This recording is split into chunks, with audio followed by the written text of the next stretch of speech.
소설 들려주는 여자.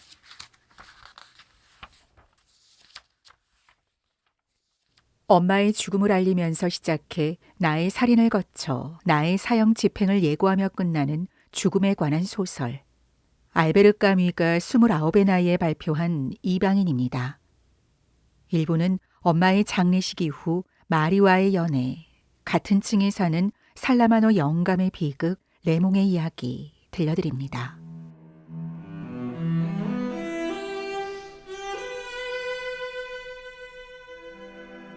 이방인. 알베르 까뮈.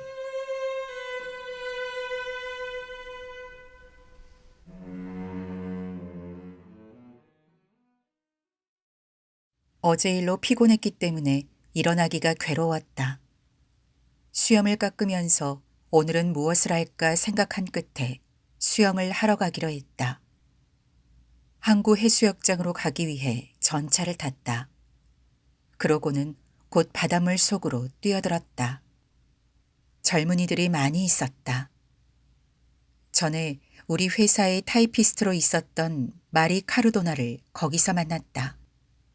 당시 나는 그녀에게 마음이 있었다.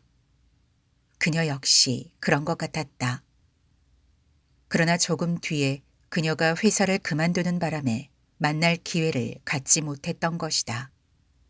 그녀가 부표 위로 오르는 것을 거들어 주었는데 그러면서 그녀의 가슴을 스쳤다.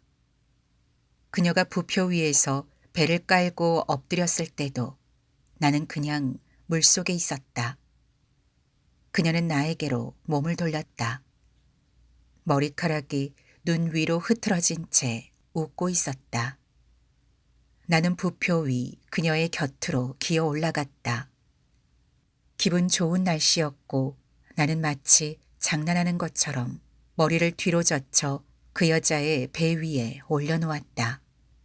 그녀가 아무 말도 하지 않기에 그대로 그렇게 있었다.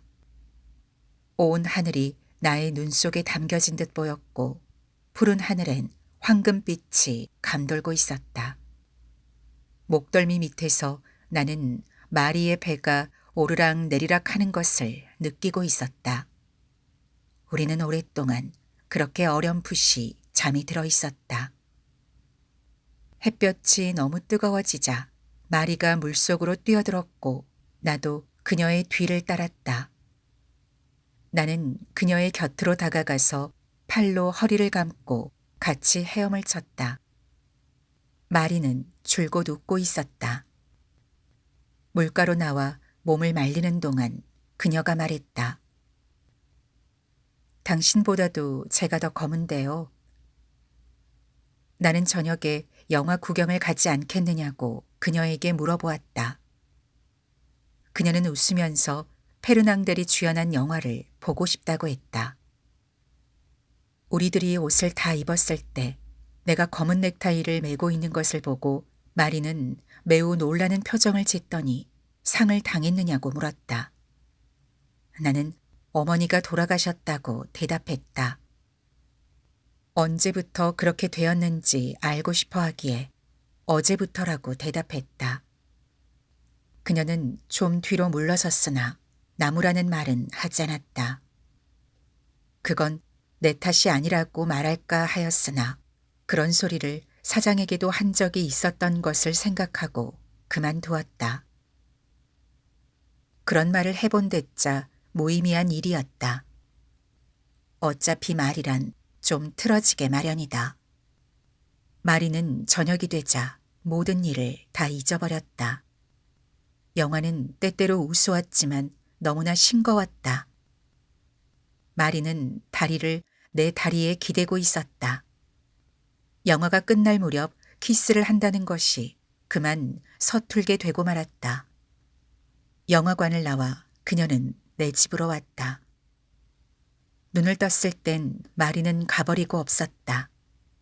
그녀는 친척 아주머니한테 가야만 한다는 이야기를 했었다. 그날이 일요일이라는 것에 생각이 미치자 기분이 언짢아졌다. 그래서 자리 속에서 몸을 뒤척여 마리가 베개에 남긴 머리카락에 소금기 밴 냄새를 더듬다가 10시까지 자버렸다. 그러고는 침대에 누운 채 12시까지 담배를 피웠다. 점심을 먹고 나니 심심해져 집안을 서성거렸다. 어머니가 있었을 때는 적당한 아파트였다.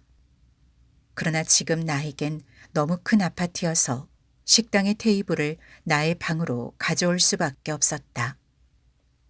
나는 이 방에 약간 내려앉은 의자들과 거울이 누렇게 된 옷장과 화장대, 그리고 구리 침대만 사용하며 그 사이에서 살고 있을 뿐이다. 그 외의 것은 모두 버려진 채로 있다. 조금 뒤에 할 일이 없어 옛 신문을 한 장 들고 읽었다. 손을 씻고 나중에는 발코니에 나가 앉았다. 내 방은 교회의 한 길을 향해 있다. 오후의 날씨는 좋았다. 그러나 보도는 눅진하고 행인들은 적고 걸음은 빨랐다. 조금 뒤에 교회의 젊은이들이 지나갔다. 모두들 머리에는 기름을 바르고 붉은 넥타이에 허리를 조인 양복을 입고 술을 놓은 손수건을 포켓에 꽂고 코가 네모진 구두를 신은 차림이었다. 나는 그들이 시내로 영화 구경을 가는 길임을 짐작할 수 있었다. 그렇기 때문에 그렇게 일찌감치 길을 떠나 소리 높여 웃으면서 전차를 타러 서둘러 가고 있는 것이었다. 그들이 지나간 뒤 길에는 점점 인기척이 없어졌다. 이제 길에는 가게를 보는 주인들과 고양이들이 있을 뿐이다. 길가에 늘어선 가로수 위로 보이는 하늘은 맑았으나 광택이 없었다. 맞은편 인도 위에 담배가게 주인이 의자를 내다가 문 앞에 놓고 등받이 위에 두 팔을 꿰고 거꾸로 타고 앉았다. 조금 전에는 터질 듯이 들어찼던 전차들도 지금은 거의 비어 있었다. 조그만 카페 피에로에서는 종업원이 담배가게 주인 옆에서 텅 빈 가게 안을 쓸고 있었다. 그야말로 일요일이었다. 나도 의자를 돌려서 담배가게 주인처럼 놓았다. 그것이 더 편안해 보였던 까닭이다. 해가 조금 더 기울었다. 지붕들 위로 하늘이 불그스름해지고 저녁이 가까워지면서 시가지가 활기를 띠었다. 행인들이 점점 늘어갔다. 그때 가로등이 갑자기 켜지며 어둠 속에 떠오르던 첫 별들을 흐릿하게 만들었다. 그처럼 온갖 사람들과 빛깔이 바뀌는 인도를 바라보고 있자니 눈이 피로해져 왔다. 가로등은 젖은 도로를 비추고 전차들은 일정한 간격을 두고 번쩍거리는 머리카락, 웃음 띤 얼굴 혹은 은팔찌 위에 불빛을 던졌다. 조금 뒤에 전차들의 간격이 점점 뜸해지고 나무들과 가로등 위로 밤이 점점 깊어감에 따라 거리에는 차츰 인기척이 없어져 마침내 다시 쓸쓸해진 길을 고양이가 천천히 건너가는 시각이 되었다. 그때서야 저녁을 먹어야겠다는 생각을 했다. 오랫동안 의자 등받이에 턱을 괴고 있었기 때문에 목이 좀 아팠다. 빵과 식료품을 사가지고 올라와 요리를 해서 선채로 먹었다. 다시 창 앞으로 가서 담배를 한 대 피우려 했으나 바람이 차가워 좀 추웠다. 나는 창문을 닫고 방 안으로 들어서다 거울 속에 알코올 램프와 빵 조각이 놓여 있는 테이블 한 끝이 비치고 있는 것을 보았다. 그때 나는 일요일이 또 하루 지나갔고 어머니의 장례식도 이제는 끝났고 내일은 다시 일을 시작해야 하겠고 그러니 결국 달라진 것은 아무것도 없다는 생각을 했다.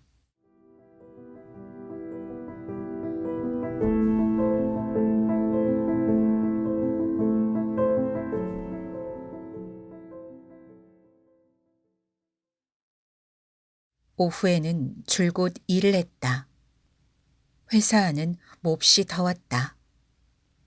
그래서 저녁에 퇴근해 부둣가를 따라 천천히 걸으면서 돌아오는 것이 유쾌했다. 하늘은 푸르고 마음은 즐거웠다.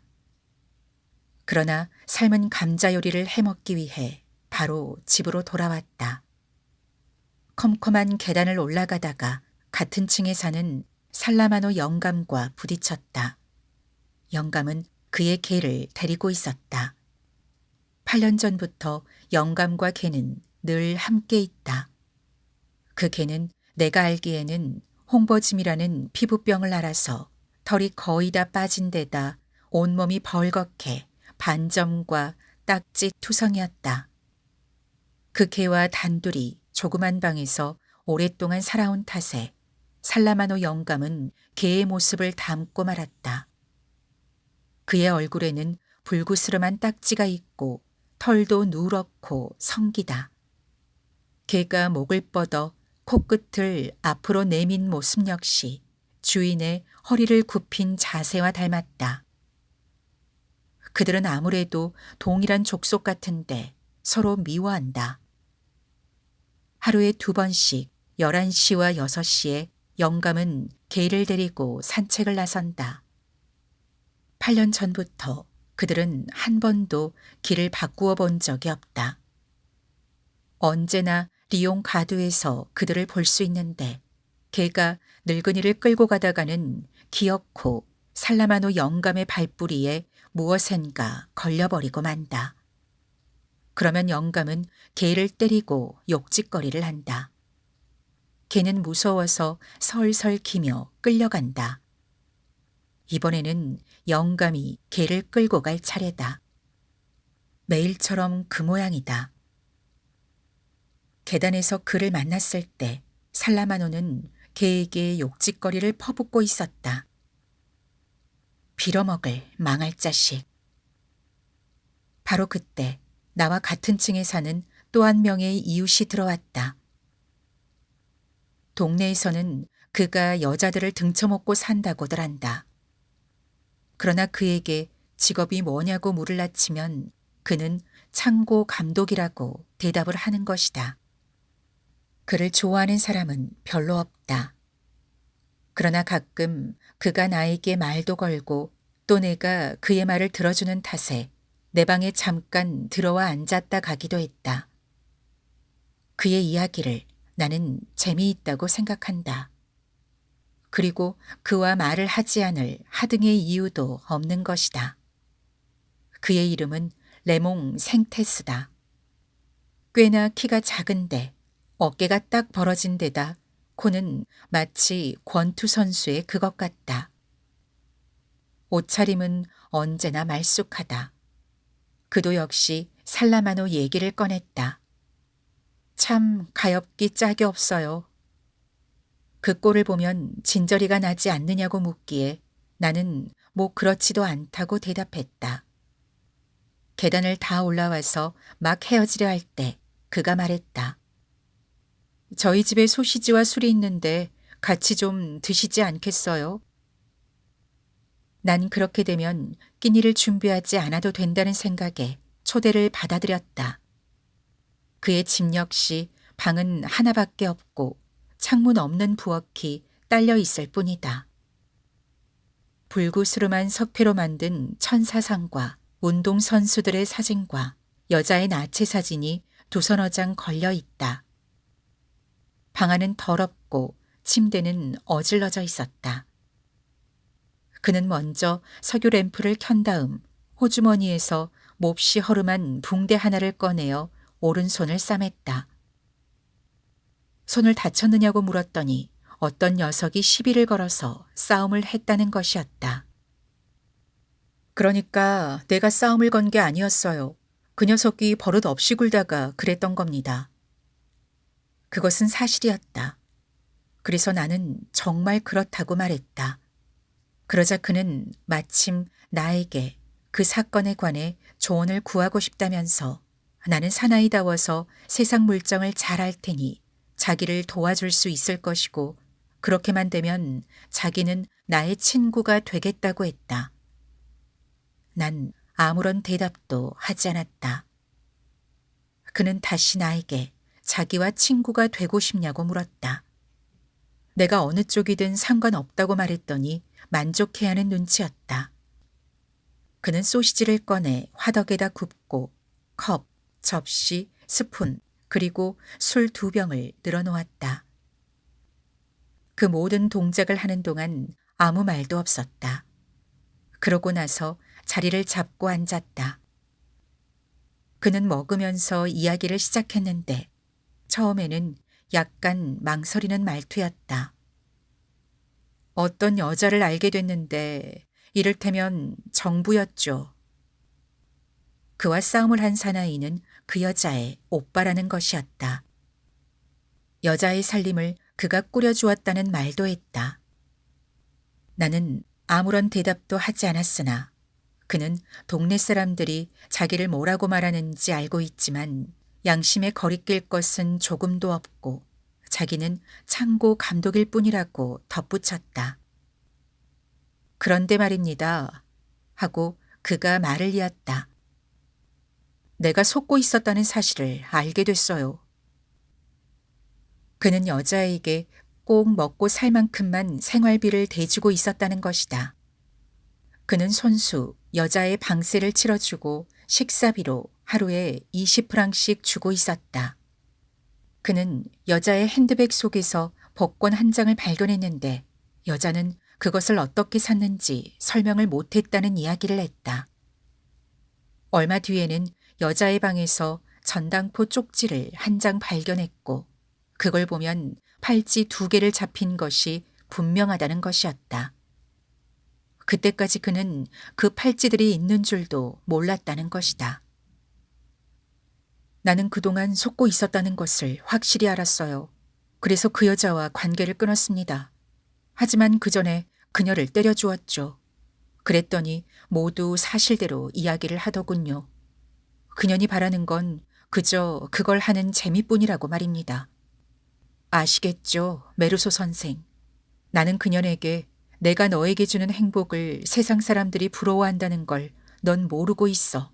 좀 있으면 지난날의 행복을 알게 될 테니 두고 봐.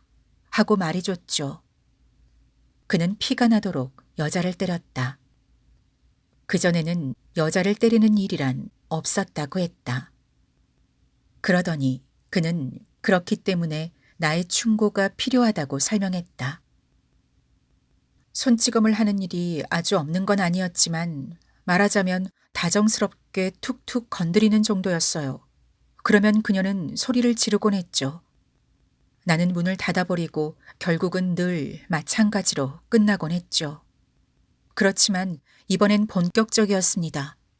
그런데 사실 내 입장에선 그녀에게 벌을 속 시원하게 다 주지 못했거든요.